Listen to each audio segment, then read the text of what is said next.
Hi hello എല്ലാവർക്കും നമസ്കാരം. ഇന്നത്തെ വീഡിയോയിൽ എൻ്റെ കല്യാണത്തിന് എന്നെ എങ്ങനെയാണ് ഒരുക്കിയെന്നുള്ളതാണ് കേട്ടോ കാണിച്ചിരുന്നത്. ഈ ബാക്കിൽ നിന്ന് ചെയ്യുന്നതാണ് നമ്മളെ ബ്യൂട്ടീഷ്യൻ. അത് മുടിയെല്ലാം സെറ്റ് ചെയ്തിരുന്നുണ്ട് ആ മുല്ലപ്പൂല് എടുത്തിട്ട്. അപ്പോൾ ആള് നമ്മളെ വീട്ടിനടുത്ത് തന്നെയാണ്, കാങ്കോലാണ്.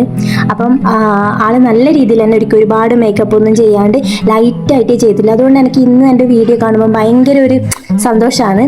മേക്കപ്പിൻ്റെ കാര്യത്തിൽ ഞാൻ ഓവർ ചെയ്തിട്ടില്ലല്ലോ, അതുകൊണ്ട്. അപ്പം ആള് പറഞ്ഞു ഒരുപാട് വേണ്ട, ലൈറ്റായിട്ട് മതി. എനിക്കും അതന്നെയാണ് താല്പര്യം ഉണ്ടായിരുന്നു. പിന്നെ വീട്ടിൽ നിന്ന് ആർക്കും ബ്യൂട്ടീഷ്യനാക്കാൻ ഒരു താല്പര്യം ഉണ്ടായിട്ടാ. കാരണം എന്ന് വെച്ചാൽ അധികം മേക്കപ്പ് ഇടുന്നതും അങ്ങനെയൊന്നും വീട്ടിൽ ആർക്കും ഇഷ്ടമല്ല. പിന്നെ ഈ സാരി ഉടുപ്പിക്കാൻ കുറച്ച് ബുദ്ധിമുട്ടാണല്ലോ, നല്ല വെയിറ്റ് ഉണ്ട്.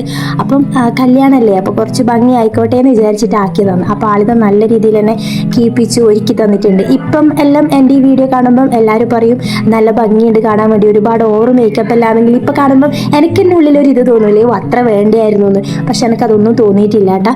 അപ്പം അടുത്ത് നിൽക്കുന്നത് അമ്മയും ഇളയമ്മയും വല്യമ്മയും അമ്മായി അവരെല്ലാവരും ഉണ്ട്. എൻ്റെ വീട്ടിലെ ആദ്യത്തെ കല്യാണമാണ് കേട്ടോ, നമ്മളെ കുടുംബത്തിലെ ആദ്യത്തെ കല്യാണമാണ്. അതുകൊണ്ട് തന്നെ എല്ലാവരും അതിൻ്റേതായ ഉള്ളത്. അപ്പം ഇതാണ് ഫൈനൽ ലുക്ക്. അപ്പം എന്താ കിഞ്ഞ് റെഡിയാക്കി സെറ്റാക്കിയിട്ടുണ്ട്.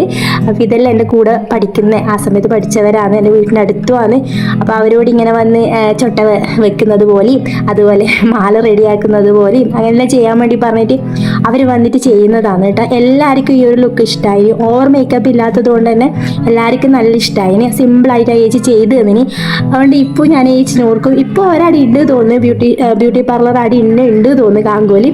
എനിക്കറിയില്ല, പിന്നെ ഞാൻ പോയിട്ടില്ല, നമ്മൾ നാടെല്ലാം മാറി വന്നില്ലേ, പിന്നെ ഞാൻ ഇടിയാ പോവാ. അപ്പോൾ ഇതാണ് കേട്ടോ ഫൈനൽ ലുക്ക്. അപ്പോൾ നിങ്ങൾക്ക് ഇഷ്ടമായിട്ടുണ്ടെങ്കിൽ ഒന്ന് കമൻറ്റ് ചെയ്യാനും ലൈക്ക് ചെയ്യാനും അതുപോലെ എൻ്റെ ചാനൽ സബ്സ്ക്രൈബ് ചെയ്തൊന്ന് സപ്പോർട്ട് ചെയ്യണേ. അപ്പം ഇത്രയേ ഉള്ളൂ, എനിക്ക് ചെറിയൊരു വീഡിയോ ആണ്. അപ്പോൾ ഇതെനിക്ക് എല്ലാവരും ഒന്ന് കാണിക്കണം എന്ന് തോന്നി. എന്നെ വീണ്ടും വീണ്ടും കാണുമ്പം എൻ്റെ ഉള്ളിൽ തന്നെ എനിക്കൊരു സന്തോഷമല്ലേ. അപ്പം അന്നത്തതും ഇന്ന് ഉള്ള മേക്കപ്പും സാരി എല്ലാം മാറിപ്പോയില്ലേ, അപ്പോൾ ഒന്ന് ചെയ്യണം തോന്നി, അങ്ങനെ വീഡിയോ ആക്കിയിട്ട് ചെയ്തതാണ്. അപ്പോൾ നല്ലൊരു വീഡിയോ ആയിട്ട് അടുത്ത ദിവസം വീണ്ടും കാണാം.